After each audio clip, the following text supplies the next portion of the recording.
The phone buzzed on the kitchen counter while Zara was making breakfast. She glanced at it, expecting her usual morning notifications. Instead, the screen displayed a message that made her blood run cold. Reminder, Jackson's soccer game today at 3 p.m. Don't forget to bring his cleats. Love you. See. Zara stared at the message. Jackson. They didn't have a son named Jackson. They didn't have any children at all. After 8 years of marriage, she and Trevor had been trying, but nothing had happened yet. The doctors said there was no medical reason. Just timing, they said. Keep trying, they said. Her hands started shaking. She picked up the phone. It was Trevor's. He must have grabbed hers by mistake this morning when he rushed out for his early meeting. They had the same phone model, same black case. An easy mistake. But this message was no mistake. Zara sat down heavily in the kitchen chair. Her heart pounded so hard she could hear it in her ears. She looked at the message again. The sender was saved as C with a heart emoji. Who was C? And who was Jackson? Her fingers moved before her brain could stop them. She opened Trevor's text messages. There were dozens from C, hundreds actually. She scrolled up, her stomach twisting with each message she read. Can't wait to see you tonight. The kids miss their daddy. Thank you for fixing the sink. You're the best husband. Husband. Zara felt like she might throw up. She kept scrolling. There were photos. A woman with long brown hair and a wide smile. 2 children. A boy who looked about 6. A girl who couldn't be more than 4. They were sitting on a couch Zara had never seen, in a living room she didn't recognize. But Trevor was there. In every photo. Trevor holding the little girl. Trevor teaching the boy to ride a bike. Trevor cutting a birthday cake with the woman's hand resting on his shoulder. How long had this been going on? Zara's hands trembled as she went to Trevor's photo gallery. She found a folder labeled Family. Her breath caught. Inside were hundreds of photos. Years worth of photos. Birthday parties. Christmas mornings. Beach vacations. School plays. All with them. The other family. She checked the dates on the oldest photos. 6 years ago. This had been going on for 6 years. Zara felt dizzy. She had known Trevor for 10 years, been married for 8. Which meant he had started this other life just 2 years into their marriage. Right around the time they had started talking about having kids of their own. Oh God. He had kids. He had a whole other family. And she had been completely clueless. She thought about all the business trips. All the late nights at work. All the weekends he said he needed to visit his sick uncle upstate. Every lie, every excuse, every time he said he loved her while kissing her goodbye before going to spend time with them. Her phone buzzed. Her actual phone sitting next to Trevor's. It was a text from her best friend Nicole. Lunch today? I need to tell you about my terrible date last night. Zara couldn't respond. She couldn't think. She could barely breathe. She went back to Trevor's phone and opened his banking app. He had never hidden his password from her. Why would he? She was his wife. His trusting, stupid wife. The transaction history made her sick. Regular transfers to an account she didn't recognize. Payments to an address across town. Grocery store purchases in a neighborhood they never went to. Children's clothing stores. Toy stores. A pediatrician's office. He was paying for everything. Supporting 2 families. And she had never noticed the money missing because she had her own job, her own income. She had never thought to question where his money went because she trusted him completely. Zara stood up and walked to the bathroom. She stared at herself in the mirror. She looked the same as she had an hour ago. Same dark brown skin. Same natural curls pulled into a messy bun. Same brown eyes. But everything was different now. How could she have been so blind? She thought about last night. Trevor had come home around 8, kissed her cheek and said he had a long day at work. They had eaten dinner together. Watched a movie. Gone to bed. He had held her and told her he loved her. Where had he really been? With him? Did he tell that woman he loved her too? Zara gripped the edge of the sink. She wanted to scream. She wanted to throw something. She wanted to call Trevor right now and hear him try to explain this away. But she didn't do any of those things. Instead, she took a deep breath. Then another. And another. She walked back to the kitchen table and picked up both phones. She took photos of everything on Trevor's phone with her own. Every message. Every photo. Every transaction. She sent them all to her email. Then she went through his other apps. His calendar showed 2 sets of appointments. His notes app had reminders for both families. His voice memos had recordings of the children calling him daddy. Evidence. She needed evidence. By the time Trevor's phone started ringing with his actual ringtone, Zara had documented everything. She let it ring. It was probably him, realizing he had the wrong phone. She answered. Hello. Hey babe, Trevor said, sounding casual and relaxed. I think we switched phones this morning. I'm heading home to grab mine real quick. Okay, Zara said, her voice surprisingly steady. I'll be here. She hung up and placed his phone back on the counter exactly where she had found it. Then she went upstairs to their bedroom and sat on the edge of the bed she shared with a man she suddenly realized she had never really known at all. Trevor would be home in 15 minutes. Zara had 15 minutes to decide what kind of woman she was going to be. The kind who fell apart? Or the kind who got even? Zara chose even.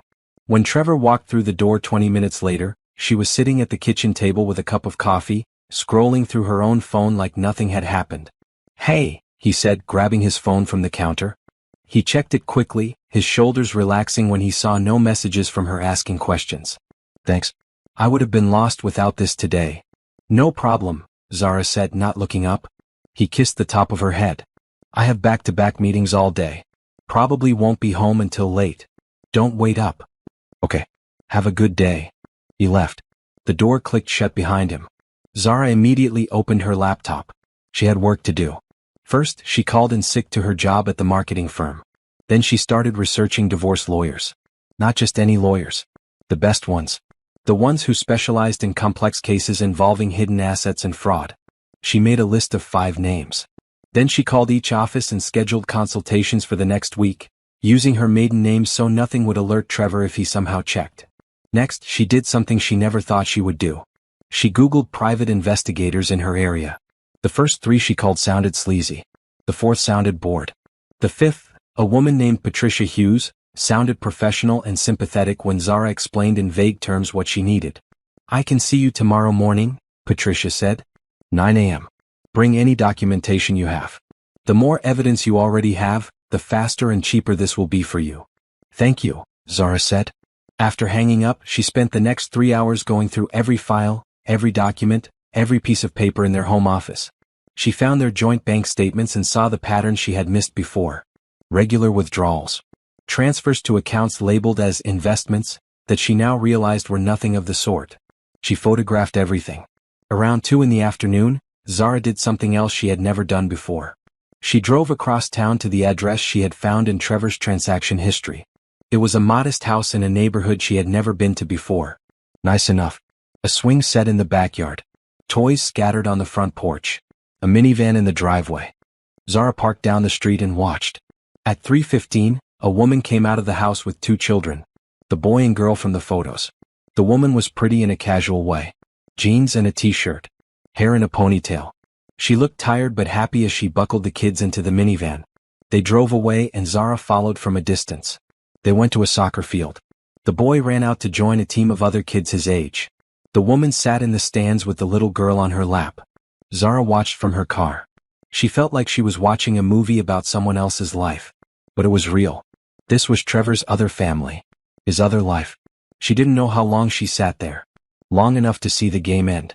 Long enough to see the boy run to his mother, excited and sweaty. Long enough to see them drive away again. Zara went home. She made dinner. She cleaned the kitchen. She showered. She put on pajamas. She got into bed. Trevor came home around 11 just like he said he would. Hey, he whispered, sliding into bed beside her. You still awake? Yeah, she said. How was your day? Fine. Quiet. How were your meetings? Long, exhausting. I'm glad to be home. Home. This home. Not his other home with his other family. Zara turned to look at him in the darkness. Trevor? Yeah. Do you ever think about having kids? He was quiet for a moment. Of course. We've talked about this. When the time is right. When do you think the time will be right? I don't know, babe. Maybe in a year or 2. I just want to make sure we're financially stable first. Financially stable. While he was supporting another family. Okay, Zara said. Good night. Good night. Love you. Love you too. The lies came so easily to both of them now. The next morning, Zara met with Patricia Hughes. The investigator was a woman in her 50s with sharp eyes and a no-nonsense attitude. Zara laid out everything she had found. The photos. The messages. The financial records. The address. Patricia looked through it all, making notes. This is good. You've done half my job already. But we need more. We need to document his movements. We need to prove the extent of his deception. We need evidence that will hold up if he tries to hide assets during the divorce. How long will that take? A month? Maybe 2. It depends on how careful we need to be. I can wait, Zara said. I've been waiting for 8 years without knowing it. I can wait a little longer. Patricia smiled grimly. You're handling this better than most people would. I haven't had time to fall apart yet, Zara admitted. Right now I'm just angry. Really, really angry. Good. Use that. Anger is better than sadness right now. Sadness makes you weak.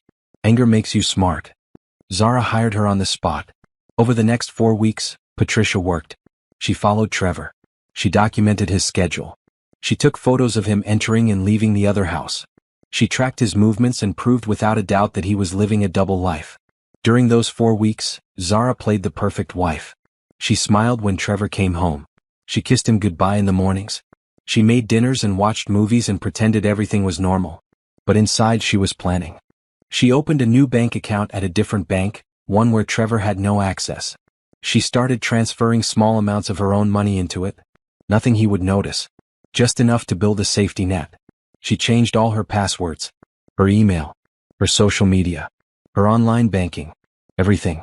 She made copies of every important document and stored them in a safety deposit box he didn't know about. She called her mother's lawyer and asked about the money her mother had left her when she died 3 years ago. It was in a trust account. Trevor couldn't touch it. That money would be her lifeline. She documented everything Trevor did. Every lie. Every excuse. Every time he said he was one place but was actually somewhere else. By the end of the month, Patricia had a file 3 inches thick. This is more than enough, Patricia said when they met again. He doesn't have a leg to stand on. Between the proof of his other family and the financial fraud, any judge will side with you. Good, Zara said. What's next? Next you talk to your lawyer. You file for divorce. You hit him with everything at once before he has time to react. And the other woman? Candace. Patricia raised an eyebrow. What about her? Does she know? Does she know he's married to someone else? According to the investigation, no. She thinks he's her husband. He told her his name is Trevor Matthews. Uses his middle name as his last name. She has no idea you exist. Zara felt a complicated twist of emotions. Part of her hated this woman. Part of her felt sorry for her. But mostly she felt nothing. Candace was just another victim of Trevor's lies. Should I tell her? Patricia shrugged. That's up to you. Legally you don't have to. Morally that's your call. But if you do tell her, do it anonymously. Don't give her a reason to come after you or complicate your divorce. Zara thought about it for a long time. Finally she made her decision. Zara spent the next 2 weeks building her fortress in complete silence. Every morning she woke up next to Trevor. Every morning she pretended to be the woman she used to be. The woman who trusted him. The woman who loved him. The woman who believed in their future together. But that woman was dead. She had died the moment Zara saw that text message. The woman who existed now was someone else entirely. Someone harder. Someone smarter. Someone who would never be fooled again. During the day while Trevor was at work or at his other home, Zara met with lawyers. She chose a firm that specialized in high-conflict divorces. Her lawyer, a sharp woman named Janet Morrison, listened to everything and nodded. This is one of the clearer cases I've seen, Janet said. Between the fraud, the bigamy, and the financial deception, we can take him for everything he's worth. But we have to be strategic. We file everything at once. Divorce papers, restraining order if needed, asset freezes, everything. We don't give him time to hide money or prepare a defense. When? Zara asked. 2 weeks. That gives us time to make sure every document is perfect. Zara agreed. She went home and continued her performance. She cooked Trevor's favorite meals. She laughed at his jokes. She asked about his day and pretended to believe his answers.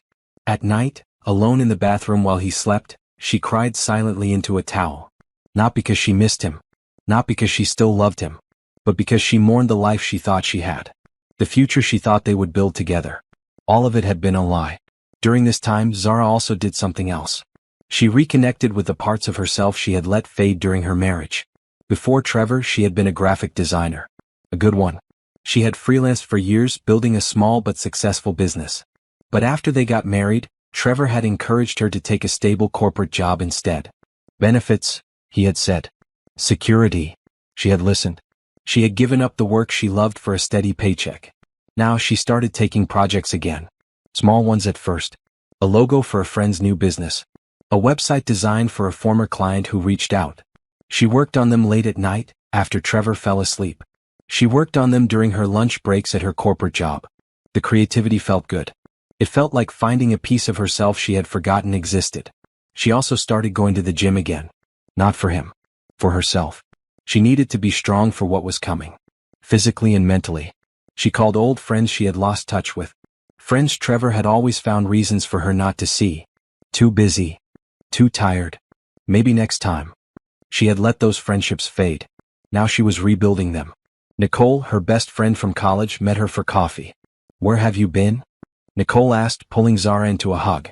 "I've missed you." "I've been around," Zara said. "Just busy." "Too busy for your best friend? That doesn't sound like you." "I know. I'm sorry. Things have been complicated." Nicole studied her face. "Are you okay? Is everything all right with Trevor?" Zara wanted to tell her everything.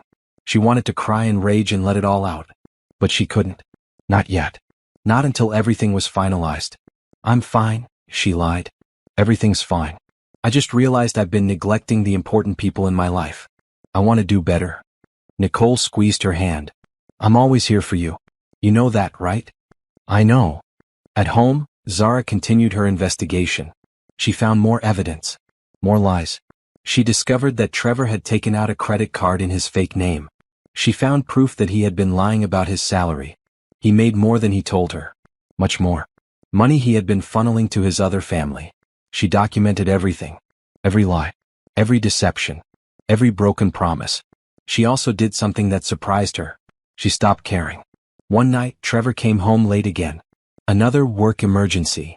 Another lie. He expected her to be upset or suspicious. Instead, she just smiled and said, "That's okay. Dinner's in the fridge. I already ate." He looked confused. "You're not mad." "Why would I be mad?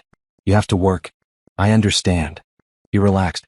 "Thanks for being so understanding. I don't know what I'd do without you." "Neither do I," she said, and it wasn't a lie. Without her, he would have kept getting away with it. Without her documentation, her evidence, her careful planning, he might have continued this double life for years. But she had found out. And now she was going to make sure he paid for every lie. The day before the papers were filed, Zara did one final thing. She packed a bag of essentials. Clothes, toiletries, important documents, her laptop. She took it to Nicole's house. "Can I leave this here for a few days?" she asked. Nicole looked worried. "Zara, what's going on?" "I promise I'll explain soon. But right now, I just need you to trust me." "Of course. Always." That night, Zara lay in bed next to Trevor one last time. She listened to him breathe. She thought about all the nights she had slept next to him, believing they were building a life together. Believing in the future he promised. "I hope your meetings go well tomorrow," she said softly. He mumbled something in his sleep. She smiled in the darkness. His meetings. His lies. Tomorrow all of it would come crashing down. Tomorrow she would stop pretending. Tomorrow she would become someone new. The next morning, Trevor left for work at 7 a.m. like always. He kissed her cheek like always. He said, "Love you. See you tonight." She said, "See you tonight," but she knew she wouldn't. At 9 a.m. Janet called. "Everything's been filed. The papers have been served to his office. The joint accounts are frozen. It's done." Zara took a deep breath. "Thank you. Are you somewhere safe?" "Yes. I'm staying with a friend." "Good. He's going to try to contact you. Don't answer. Let him go through me. That's what you're paying me for." At noon, Zara's phone started ringing. Trevor. She declined the call. He called again. And again. And again. Text messages flooded in. "What is this? Why are you doing this? We need to talk. This is a misunderstanding. Please call me. I love you." She blocked his number. Then she did something she had been thinking about for weeks. She created an anonymous email account.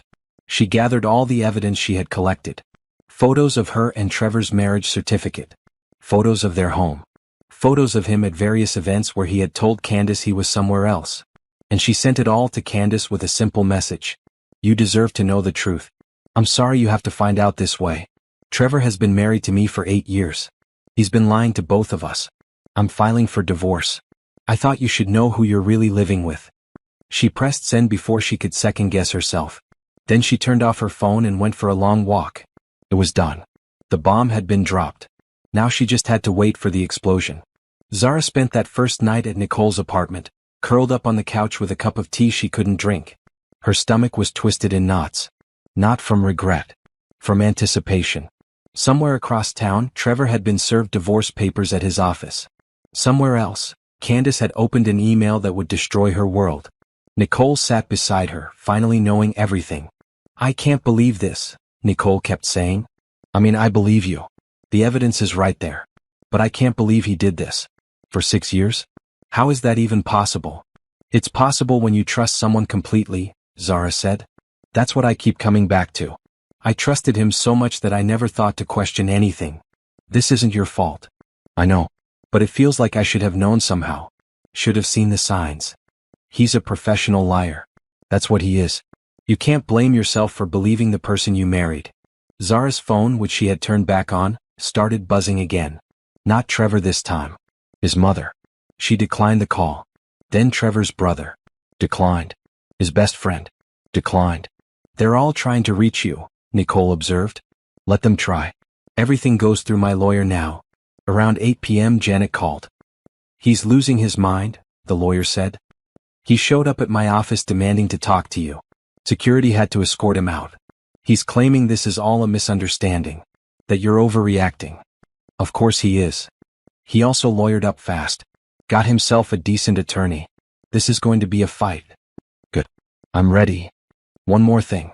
The other woman, Candace, she called my office too. Apparently she got an anonymous email with evidence of Trevor's double life. She's falling apart. Wants to know if it came from you. Zara's heart raced. "What did you tell her?" "Nothing. Client confidentiality. But between you and me, good move. She needed to know. And now we potentially have an ally if this goes to court. I don't want her as an ally. I don't want anything to do with her." "Understood. But her testimony could be useful." After hanging up, Zara tried to sleep. She couldn't. Her mind kept racing through everything that was happening. Everything that would happen next. The next morning she went to work. People stared. They whispered. Word had spread fast. Trevor worked in finance. She worked in marketing. Different buildings, same corporate campus. Everyone knew everyone. Her boss called her into his office. "I heard about your situation," he said carefully. "If you need time off." "I don't. Work is good for me right now. It keeps me focused."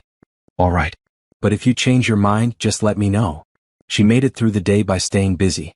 By keeping her mind on projects and deadlines instead of the disaster that was her personal life.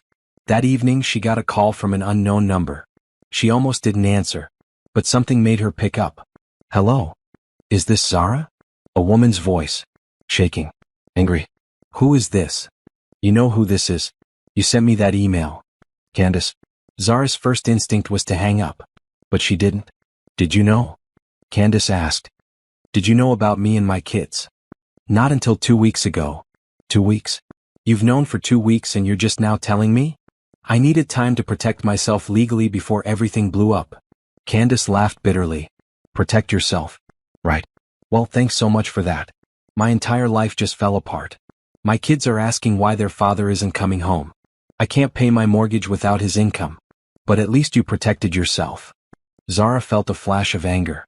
"I didn't do this to you." "You did. You lied to both of us. I'm not your enemy. You're not my friend either." "You're right. I'm not. And I don't want to be. I sent you that email because you deserve to know the truth. What you do with that information is up to you." There was silence on the other end. Then, how could we both be so stupid? We weren't stupid. We were in love with the wrong person. Were you? In love with him? Zara thought about it. I thought I was. Now I don't know if I ever really knew him well enough to love him. More silence. "I'm sorry for calling you," Candace finally said.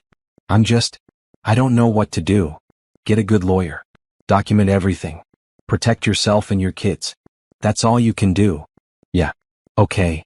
Pause. "Thank you. For the email. Even though I hate you a little bit for it." "I understand." Candace hung up. Zara sat there for a long moment, staring at her phone. She didn't feel good about that conversation. She didn't feel bad either. She just felt empty. Over the next few days, the situation escalated. Trevor tried everything to reach her. He sent flowers to her office. She threw them away. He sent letters to Nicole's apartment. She burned them without reading them. He tried to access their joint accounts and found them frozen. He tried to go to their house and found the locks changed.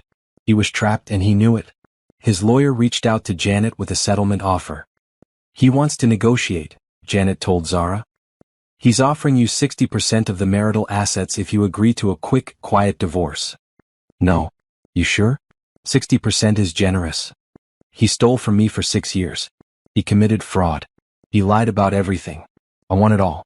Every penny. Every asset. Everything. That might not be realistic. Then we go to court. I'm not negotiating with him. He doesn't deserve that courtesy. Janet sighed. All right. We'll reject the offer. But prepare yourself. This is going to get ugly. It's already ugly. And it was about to get uglier. Trevor, desperate and cornered, started spreading lies. He told their friends that Zara had cheated. That she was mentally unstable. That she was trying to destroy him out of spite. Some people believed him. Most didn't. The evidence was too clear. But the ones who believed him, the ones who took his side, it hurt more than Zara expected. His mother called again. This time Zara answered. How could you do this to my son? She demanded. Did he tell you about his other family? His other kids? Silence. That's what I thought. Ask him about Jackson and Lily. Ask him about Candace. Then call me back if you still think I'm the villain here. She hung up. 10 minutes later, Trevor's mother called back. She was crying. I didn't know, she sobbed. He told me you were lying. But I called Candace. She answered. The kids were in the background calling for their daddy. Oh God, I didn't know. I know you didn't. I'm so sorry. For what he did to you. For not believing you. For everything. It's not your fault. He's my son. I raised him. I must have done something wrong. You didn't? He made his own choices. He's the only one responsible for this. They talked for another hour. Trevor's mother apologized over and over. She offered to testify on Zara's behalf if needed. She said she would never forgive her son for what he had done. When Zara hung up, she felt strangely lighter. Trevor's own mother had turned against him. His lies were collapsing. His world was crumbling. And Zara? She was just getting started. The next 2 months were a battlefield. Trevor fought dirty. He hired a team of lawyers who tried to paint Zara as vindictive and greedy. They claimed she was exaggerating his relationship with Candace. They argued that the money he spent on his other family was minimal and didn't constitute fraud. They were grasping at straws and everyone knew it. In court, Janet presented the evidence methodically and brutally. Photos of Trevor with his other family spanning 6 years. Financial records showing hundreds of thousands of dollars diverted from their joint accounts. Text messages where Trevor used different names and maintained separate lives. The judge was not impressed with Trevor's defense. Mr. Mitchell, the judge said, looking over his glasses at Trevor. You maintained 2 households. You fathered children with another woman while married. You created false financial accounts. You lied under oath about your income. This isn't a case of marital disagreement. This is systematic fraud and deception. Trevor's lawyer tried to argue. The judge cut him off. I'm awarding Mrs. Mitchell 70% of all marital assets. That includes the house, the investments, the retirement accounts, everything accumulated during the marriage. Mr. Mitchell, you're also responsible for all court costs and attorney fees for both parties. Trevor looked like he might be sick. Furthermore, the judge continued, I'm ordering an investigation into your finances to determine if there are any hidden assets. If we find any, they will be seized and awarded to Mrs. Mitchell as well. It was everything Zara had hoped for and more. Trevor tried one more time to talk to her outside the courthouse. He pushed past Janet and grabbed Zara's arm. Please, he said. We can fix this. We can go to counseling. I'll do whatever you want. Just don't throw away 8 years of marriage. Zara looked at his hand on her arm. Then at his face. The face she had kissed goodnight for years. The face that had lied to her over and over. Let go of me, she said quietly. Zara, please. Let go. He dropped his hand. Janet stepped between them. Mr. Mitchell, if you touch my client again, I'm filing a restraining order. Do you understand? Trevor looked desperate. Broken. I love you, he said to Zara. I know I messed up, but I love you. No, Zara said. You don't love me. You love having someone to lie to. You love having someone who trusted you completely. But that person is gone. I'm someone different now. And you don't get to touch me or talk to me or be any part of my life ever again. She walked away without looking back. Back at work, things were complicated. Some colleagues supported her. Others gossiped. A few treated her like she was contagious, like divorce was something they could catch. But Zara didn't care anymore. She had stopped caring what people thought the moment she found out about Trevor's lies. She threw herself into her work. Not the corporate marketing job she had taken to please Trevor. The design work she loved. The freelance projects that made her feel creative and alive. She started small. A website redesign for a local restaurant. Business cards for a friend starting a photography business. A logo for a nonprofit. Word spread. Her old clients from before her marriage started reaching out. They had seen her work. They remembered how good she was. They wanted to hire her again. Within 3 months, she had more projects than she could handle alone. She made a decision. She quit her corporate job and went back to freelancing full-time. It was risky. It was scary. But it felt right. Nicole was supportive but worried. Are you sure? That job had benefits. Security. Security is an illusion, Zara said. I had a marriage. I had a house. I had a husband I trusted completely. And all of it was a lie. So no, I'm not interested in security anymore. I'm interested in being happy. She rented a small office space downtown. Nothing fancy. Just a room with good light and enough space for her desk and computer. She painted the walls herself. A soft blue that made her feel calm. She put up a sign, Zara Wilson Design. Wilson was her maiden name. She was taking it back officially as part of the divorce. Her first official client as an independent business owner was a startup tech company that needed a complete brand identity. They offered her more money than she made in 3 months at her old corporate job. She worked late nights and early mornings. She poured everything she had into creating something beautiful for them. When she presented the final designs, the CEO nearly cried. This is exactly what we needed, he said. How did you know? I didn't, Zara admitted. I just listened to what you wanted and created something honest. The company loved her work so much they referred her to 3 other startups. Those startups referred her to others. Within 6 months, Zara had a waiting list of clients. She hired an assistant. A recent graduate named Brianna who was eager and talented and reminded Zara of herself years ago. This is amazing, Brianna said on her first day. I can't believe you built all this from scratch. Not from scratch, Zara corrected. From rubble. There's a difference. During this time, Trevor's life was falling apart in spectacular fashion. His employer found out about his double life and the fraud involved. They launched an internal investigation. It turned out Trevor had been using company resources for his personal life. Company credit cards. Company time. Company money. He was fired. Without his job, he couldn't afford to pay child support to Candace or maintain his lifestyle. He moved into a cheap apartment. His car got repossessed. His credit cards maxed out. Friends who had supported him at first started to pull away when they realized the extent of his lies. No one wanted to be associated with him. His mother stopped taking his calls after he tried to borrow money from her to pay his lawyer. Trevor tried one last time to reach out to Zara. Not through lawyers this time. Through social media. He created a fake account and sent her a message. I know you hate me. I don't blame you. But I'm drowning here. I lost everything. My job, my home, my family. Both families. I have nothing left. If you ever cared about me at all, please, I'm begging you. Can we talk? Zara stared at the message for a long time. A part of her, a small part, felt sorry for him. He had destroyed his own life. He was suffering the consequences of his choices. He had no one to blame but himself. But he had also destroyed her life. Or tried to. He had lied to her for years. Stolen from her. Made her question everything she thought was real. She blocked the account without responding. She didn't owe him anything. Not her sympathy. Not her forgiveness. Not her help. He had made his choices. Now he had to live with them. 1 year after finding out about Trevor's betrayal, Zara sat in her office and looked around at what she had built.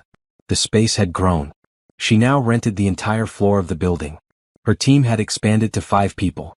2 designers, 1 project manager, 1 social media manager, and Brianna, who had been promoted to creative director. Her client list included major corporations, successful startups, and nonprofits doing meaningful work. She turned down more projects than she accepted. Not because she couldn't handle them, but because she had learned to value her time and energy. She had also learned to value herself. The divorce had been finalized 3 months ago.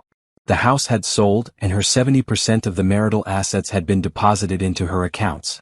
It was more money than she had ever imagined having. She could have retired. Could have traveled the world. Could have done nothing for the rest of her life. Instead, she worked harder than ever. But this time she was building something for herself. Something that made her proud. She was also building a new life outside of work. She reconnected with old friends. She made new ones. She joined a book club. She took a pottery class on weekends. She traveled to places she had always wanted to see. She went to Paris and spent a week wandering through museums. She went to Tokyo and got lost in the narrow streets.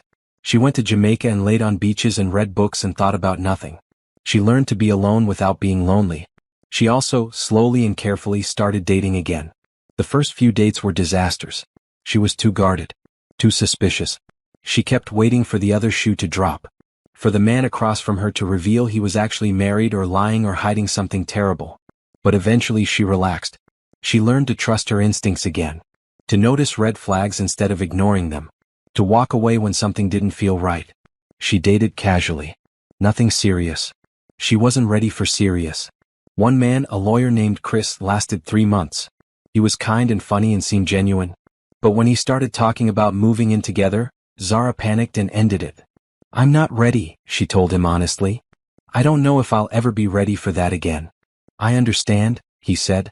"But I think you're letting your ex win if you let what he did stop you from being happy." "Maybe," Zara said. "But I am happy. I'm happy on my own. I don't need someone else to complete me." He didn't understand. Most people didn't. They thought she was damaged, that she needed to heal, and move on, and forgive. But Zara didn't feel damaged. She felt free. Free from lies. Free from false promises. Free from trying to build a future with someone who was building futures with multiple people. She was enough. Just her. That was revolutionary. Around this time, Zara got a speaking invitation. A women's business conference wanted her to talk about building a successful company after divorce. At first she said no. She didn't want to be known as the woman whose husband had a secret family. She wanted to be known for her work. But Nicole convinced her otherwise. "Your story is powerful," Nicole said. "Not just because of what he did, but because of what you did. You didn't fall apart. You built something amazing. Other women need to hear that. They need to know it's possible." So Zara agreed. She stood on a stage in front of 300 women and told her story. She talked about the discovery, the betrayal, the anger, the decision to fight instead of collapse. She talked about rebuilding, about starting her business, about learning to trust herself again.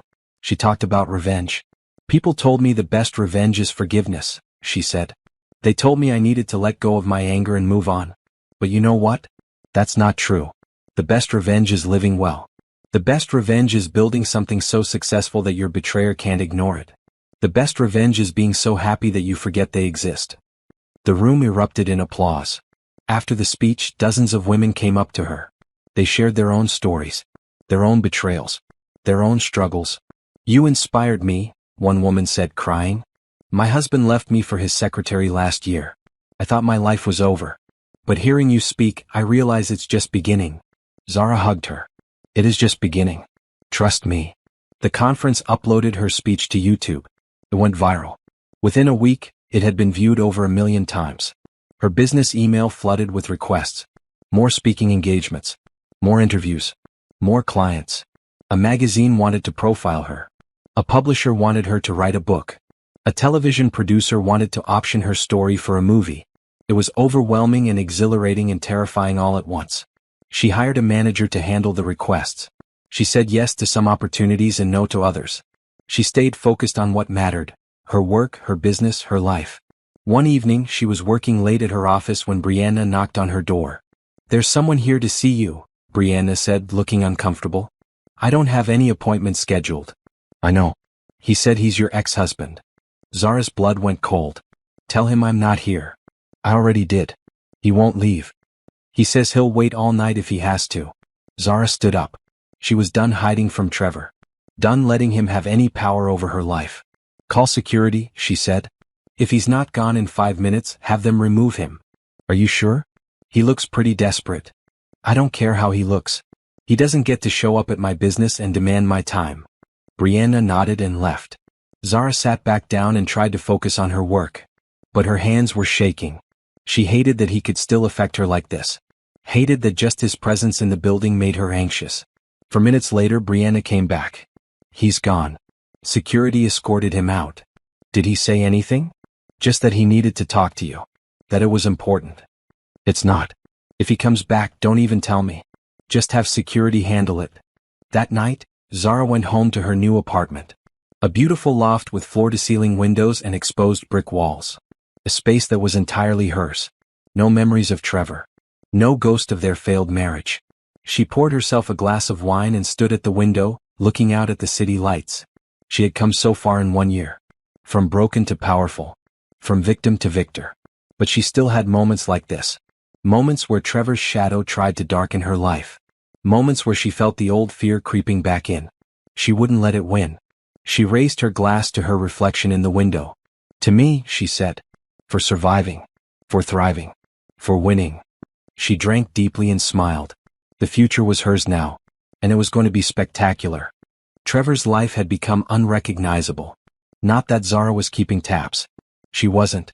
But information had a way of finding her anyway. Through mutual friends who couldn't help but share. Through his mother, who still called Zara occasionally to apologize and update her. Through the simple fact that his downfall was so complete that people talked about it. He had lost his job. Lost his apartment when he couldn't make rent. Lost his car. Lost any semblance of the life he had once lived. He was crashing on his brother's couch. His brother's wife wasn't happy about it. Candace had taken him to court for child support. Between what he owed her and what he owed Zara, he was drowning in debt. He had declared bankruptcy, but it didn't erase everything. He was working 3 part-time jobs. Delivery driver. Retail stock person. Night shift at a warehouse. None of them paid well. All of them were exhausting. He had tried to reach out to old friends for help. Most had stopped responding to his calls. His mother had offered to help initially, but after he asked for money one too many times, she had set firm boundaries. She would give him emotional support but no financial help. He had made his bet, she said. Now he had to lie in it. Trevor was desperate. And desperate people do desperate things. He showed up at Zara's office 2 more times. Both times, security escorted him out before he could get past the lobby. He tried calling from different numbers. She blocked them all.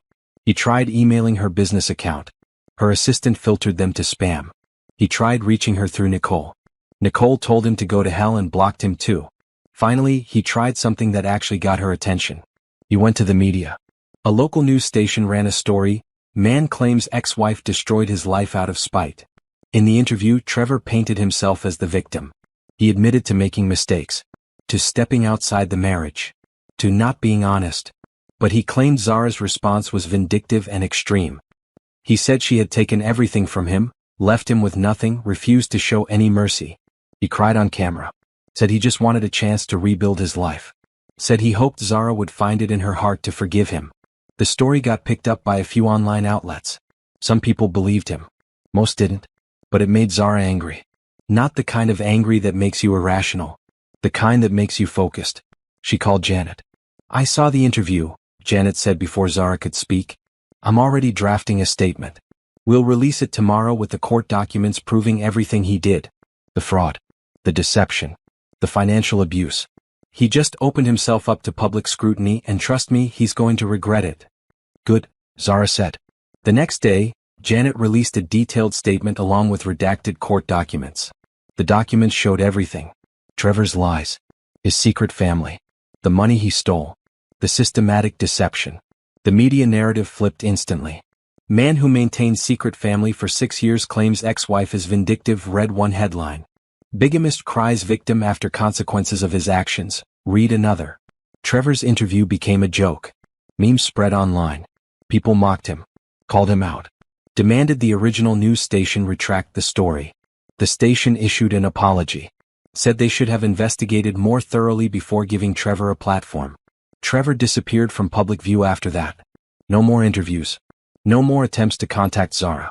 But his desperation didn't end. It just changed form. He started posting on social media. Long rants about how unfair the divorce system was. How men were always painted as villains. How women got away with destroying men's lives. He joined online groups of divorced men who blamed their ex-wives for everything. He became an angry voice in an echo chamber of bitterness. His mother called Zara again. "I don't know what to do with him. He's so angry all the time.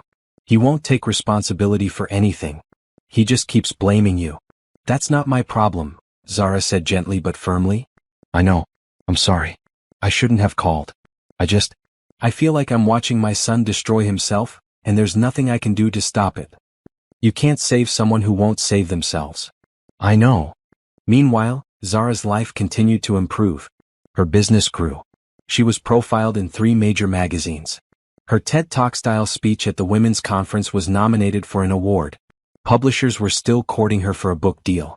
She bought a house. Not the one she had shared with Trevor. A new one. A beautiful craftsman in a neighborhood she had always loved. She decorated it exactly how she wanted. Bright colors. Bold art. Furniture that made her happy. She adopted a dog. A rescue named Pepper who had been through her own trauma and needed someone patient and kind. They healed together. She started dating someone new. A man named Julian who was an architect. He was kind and straightforward and had no secret families. They took things slow. He understood why she needed time and space. He didn't push for more than she was ready to give. On their 3rd date he said, I read about what happened to you. I'm sorry you went through that. Thank you, she said. I want you to know I'm not that guy. I don't lie. I don't play games. What you see is what you get. How do I know that's true? You don't? Not yet. But I'll prove it to you over time. I'm patient. She liked his honesty. His self-awareness. The fact that he didn't pretend to have all the answers. They dated for 6 months before she let him meet her friends. Another 3 months before she introduced him to Trevor's mother, who had become like family to Zara despite everything. He seems good, Trevor's mother said after meeting Julian. You deserve someone good. I do, Zara agreed. Around this time, Trevor tried one final desperate move. He showed up at her house. The new house he shouldn't have known about. Zara was in the backyard with Pepper when the doorbell rang. She wasn't expecting anyone. Julian was working late. Nicole was out of town. She looked through the security camera app on her phone. Trevor stood on her front porch, looking haggard and thin. His clothes were worn. His face was unshaven. He looked like a man who had been broken by life. Part of her felt that familiar tug of sympathy. Then she remembered why he looked like this. Remembered every lie. Every betrayal. Every stolen dollar. She didn't open the door. Instead, she called the police and reported a trespasser who was violating the restraining order she had put in place months ago. They arrived within 10 minutes. They escorted Trevor away in handcuffs. Zara watched through the camera, feeling nothing but relief that he was gone. That night, she called Nicole. He showed up at my house. Oh my God. Are you okay? I'm fine. The police took him. But Nicole, when I saw him on my porch, you know what I felt. What? Nothing. Absolutely nothing. Not anger. Not sadness. Not even satisfaction. Just nothing. Like he was a stranger I used to know. That's good, right? It's everything. It means he has no power over me anymore. None at all. After hanging up, Zara sat on her couch with Pepper curled beside her and thought about the journey she had been on. From the morning she found that text message to this moment, she had transformed completely. She wasn't the same woman who had trusted blindly, who had given pieces of herself away to make someone else happy, who had dimmed her own light to make room for someone else's. She was someone new, someone stronger, someone who knew her own worth. And Trevor? He was just a chapter in her story, a painful one, an important one, but not the ending.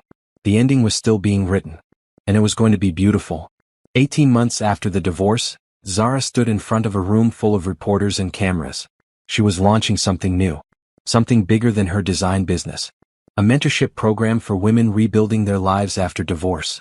The program offered free business consulting, legal resources, therapy services, and networking opportunities.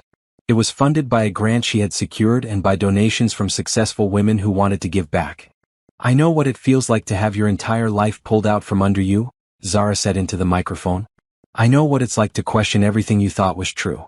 To wonder if you'll ever feel whole again. This program exists because I want other women to know they're not alone. And more importantly, that they can not only survive but thrive. The program launched with 20 participants.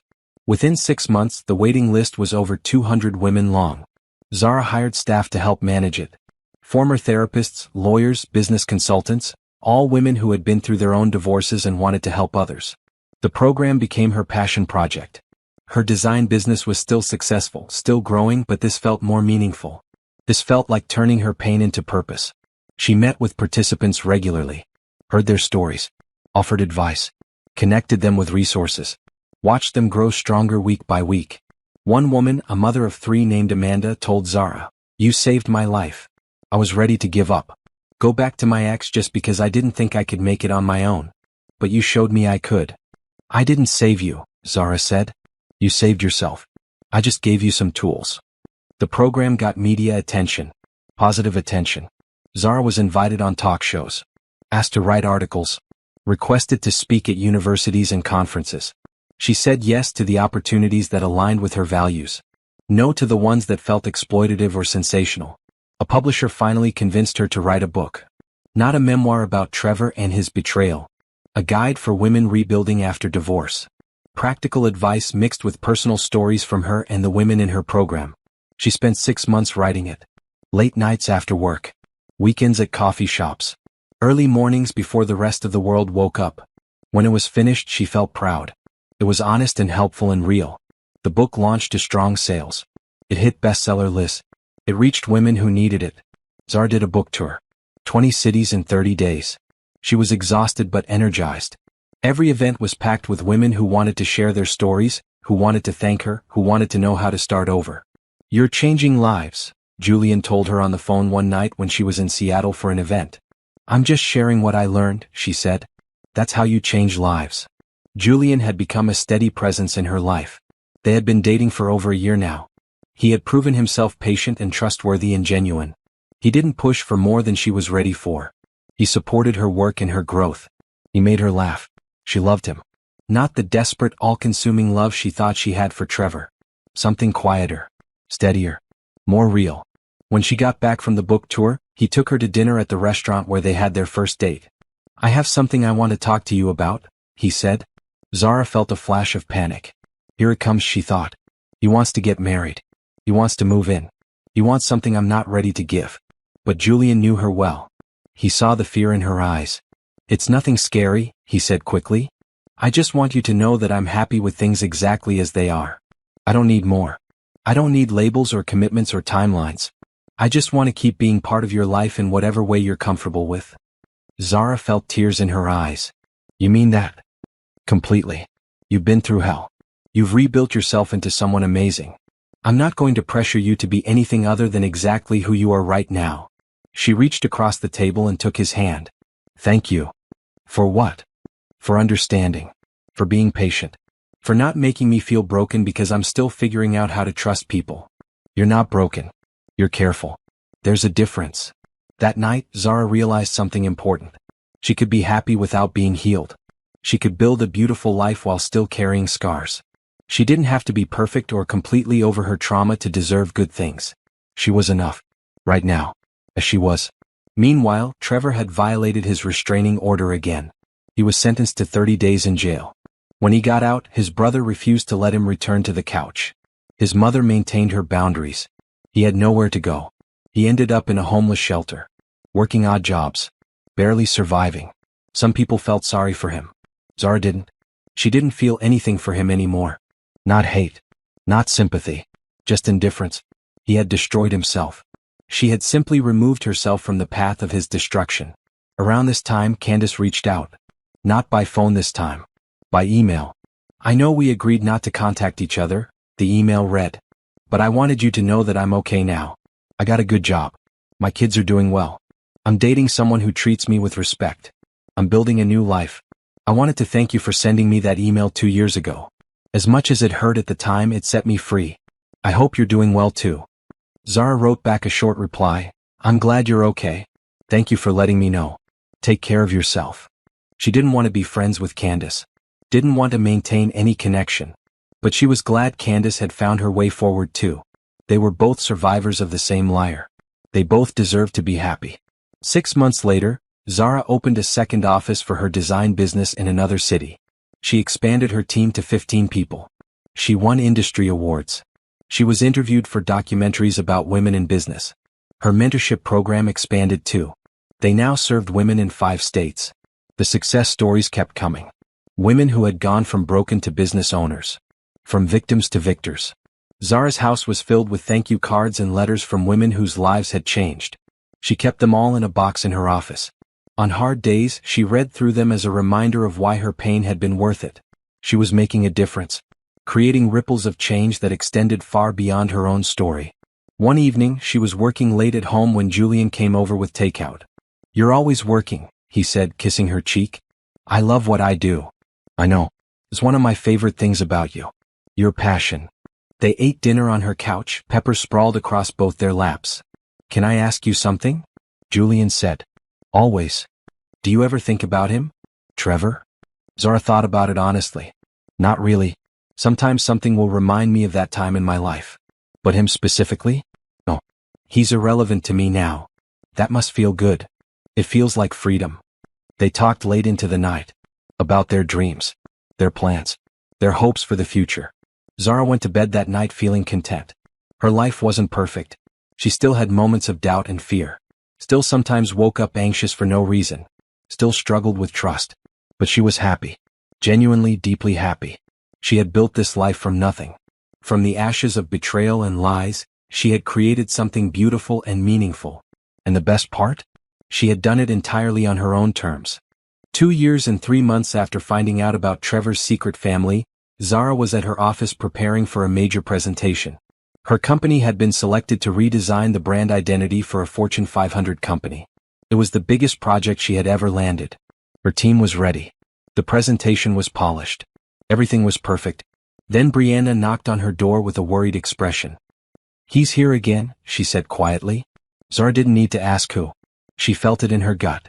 "Did you call security?" "They're on their way. But he's making a scene in the lobby. He's demanding to see you. Saying he won't leave until you talk to him." Zara took a deep breath. She was done with this. Done with Trevor inserting himself into her life. Done with letting him disrupt her peace. "Tell security to wait," she said, standing up. "I'll talk to him. One last time. Then I never want to see him again." "Are you sure?" "Completely." Zara walked to the lobby. Trevor was there, looking even worse than last time. Thinner. Older. Defeated. When he saw her, his face crumpled. "Zara. Thank God. I've been trying to reach you." "Outside," she said firmly. "Not here." She led him to the street outside her building. Her building. Her business. Her success. Everything she had built without him. They stood on the sidewalk and Trevor stared at her like he was seeing a ghost. "You look amazing," he said. "I saw your book. I saw the interviews. You're doing so well." "What do you want, Trevor?" "I need help. I'm barely surviving. I lost everything. I can't pay my debts. I can't afford a place to live. I'm drowning." "And you came to me? You're the only person who might understand. Who might care enough to help." Zara almost laughed. "You think I care about you? We were married for 8 years. That has to mean something." "It meant something until I found out you were living a complete lie. Until I discovered you had another family. Another life. Until I realized everything we had was based on deception. I know I messed up." "Messed up?" "Trevor, you didn't mess up. You made deliberate choices every single day for 6 years. You looked me in the eye and lied. You stole from me. You betrayed me in every way possible. That's not a mess up. That's who you are." His face hardened. "So you're just going to watch me suffer? After everything we had together?" "We didn't have anything together. That's the point. There was no we. There was you lying to multiple people and us believing those lies. I apologized. I've tried to make things right." "No, you haven't. You've tried to avoid consequences. You've tried to make yourself the victim. You've never once taken real responsibility for what you did. I lost everything. You destroyed everything. There's a difference." Trevor's desperation turned to anger. "You did this to me. You took everything in the divorce. You turned everyone against me. You ruined my reputation. You made it impossible for me to rebuild my life. I held you accountable. That's all I did. The rest? That's all you. I came here to ask for help. Not for much. Just enough to get back on my feet. You have money now. You're successful. You could help me and not even notice the difference." Zara stared at him. "You really don't get it, do you?" "Get what?" "I don't owe you anything. Not my money. Not my sympathy. Not my help. Nothing. You spent years taking from me. My trust. My love. My money. My time. Years of my life that I can never get back. You took and took and took and you never gave anything real in return. Just lies. So no, Trevor. I'm not going to help you. I'm not going to give you one more second of my energy or one more dollar of my money. So that's it? You're just going to let me suffer? You're suffering because of your own choices, not because of me. I moved on. I rebuilt. I created something beautiful from the wreckage you left behind. What you do with your life now is your problem, not mine. You're cold, he spat. You're heartless.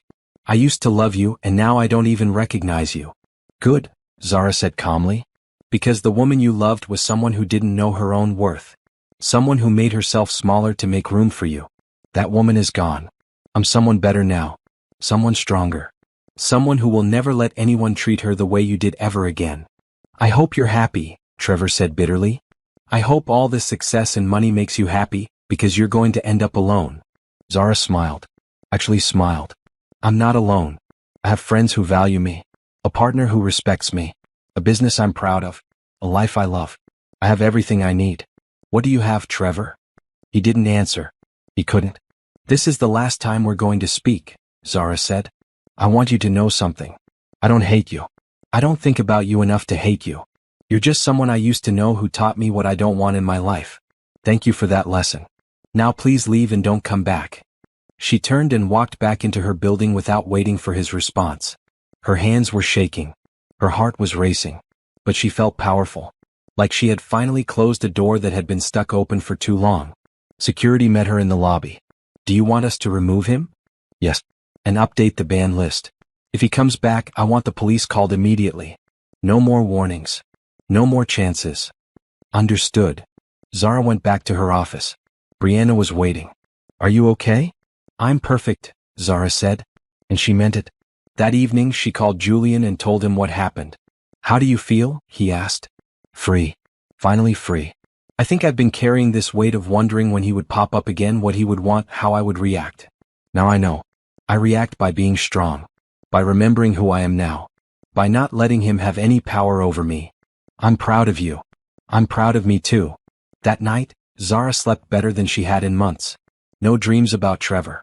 No anxiety about the past. Just deep, peaceful sleep. The next morning, she woke up ready to tackle her presentation. Her team delivered it flawlessly. The Fortune 500 company loved it. They signed a contract worth more than Zara made in 3 years at her old corporate job. Her team celebrated with champagne in the office. Brianna gave a toast to Zara, who built all this from scratch and showed us what real strength looks like. Everyone raised their glasses. Zara looked around at the faces of her team. Her chosen family.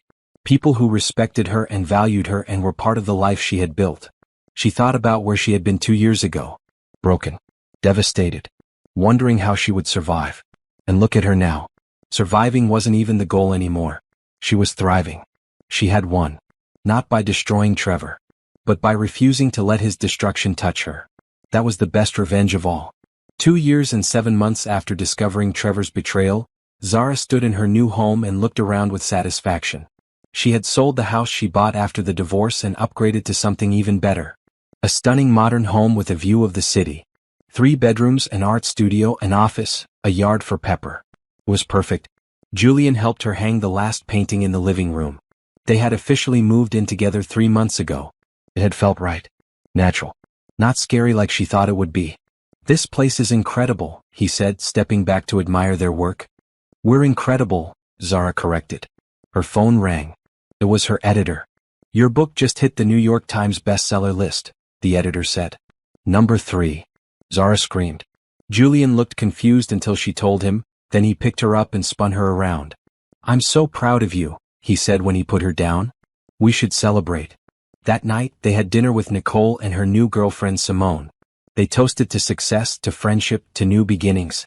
I can't believe how far you've come, Nicole said. I remember when you first found out about Trevor. You were so destroyed. And now look at you. You're thriving.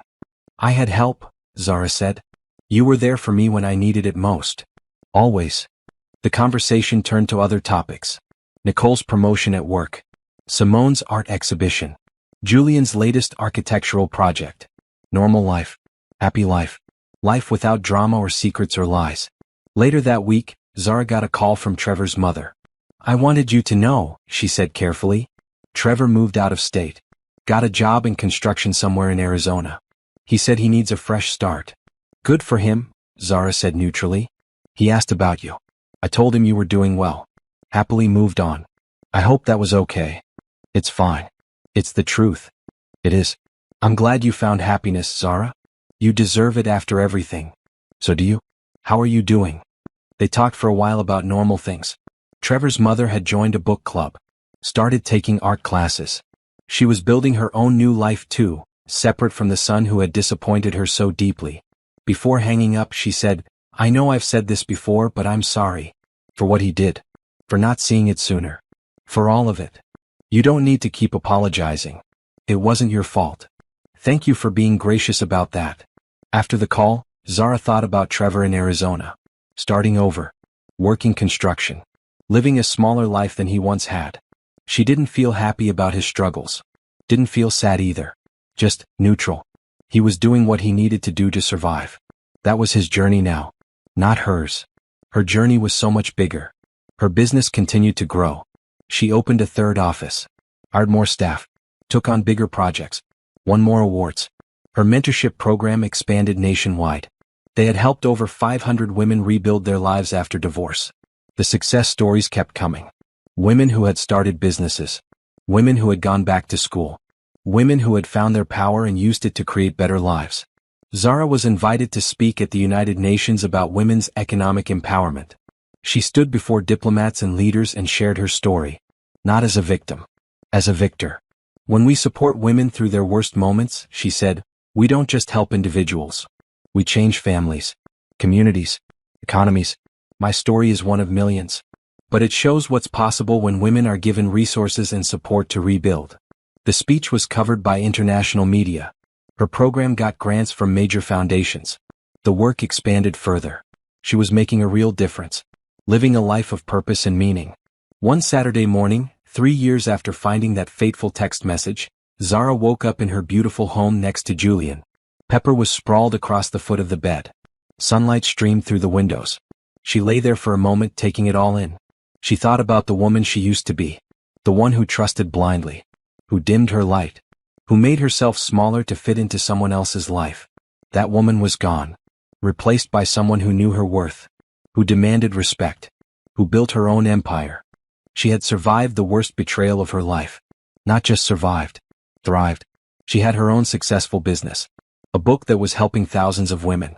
A program that was changing lives. A home she loved. A partner who respected her. Friends who valued her. A dog who adored her. She had everything she needed. Everything she wanted. And Trevor? He was just a footnote in her story. A painful chapter that led to better things. She got out of bed quietly, not wanting to wake Julian. She made coffee and went out to the back deck. The morning was cool and beautiful. She thought about revenge. About justice. About consequences. People used to tell her that the best revenge was forgiveness. That she needed to let go of her anger and move on. But they were wrong. The best revenge was this. This life. This happiness. This success. The best revenge was becoming someone so powerful and successful that her betrayer became irrelevant. The best revenge was living so well that she forgot to think about him at all. She hadn't forgiven Trevor. She probably never would. But she didn't need to. Forgiveness was for people who were still carrying the weight of their trauma. She had put that weight down. She had walked away from it. She was free. Julian came out with his own coffee and sat beside her. What are you thinking about? He asked. How happy I am. Yeah. I spent so long thinking my life was destroyed. That I would never recover from what happened. But I was wrong. My life wasn't destroyed. It was just redirected. Everything that happened led me here. To this moment. To this life. And I wouldn't change it. Not even the pain? Not even the pain. Because the pain taught me who I really am. It taught me that I'm stronger than I ever knew. That I can build something beautiful from nothing. That I don't need anyone to complete me because I'm already whole. Julian smiled and kissed her temple. That's the sexiest thing you've ever said. She laughed. They sat there together watching the city wake up, and Zara felt complete. Her story wasn't a tragedy. It was a triumph. She had been betrayed, broken, and beaten down. And she had risen from those ashes like fire. She was unstoppable now. Unbreakable. Free. 3 years ago, she had found out about Trevor's secret family and wondered how she would survive. Now she didn't just survive. She conquered. And that was the ending she deserved. 3 years after discovery. Zara stood on stage at another conference, but this time it was different. She was the keynote speaker at the largest women's entrepreneurship conference in the world. 10,000 women in the audience. She talked about her journey. Not dwelling on the pain but celebrating the transformation. 3 years ago my world fell apart, she said. But in the rubble I found something precious. I found myself. The real me. Not the version I created to please someone else. But the woman I was always meant to be. Strong. Capable. Unstoppable. The audience erupted in applause. I'm not here to tell you that betrayal is a gift. It's not. It's painful and devastating and horrible. But I am here to tell you that what comes after can be beautiful. If you let it. If you choose to build instead of crumble. If you decide that your story doesn't end with someone else's betrayal. It begins there. Standing ovation. After the speech, hundreds of women lined up to talk to her. To thank her. To share their stories. One young woman, probably in her 20s, waited until the end. My husband just left me, she said, crying. He said he's in love with someone else. I feel like my life is over. How did you do it? How did you become this?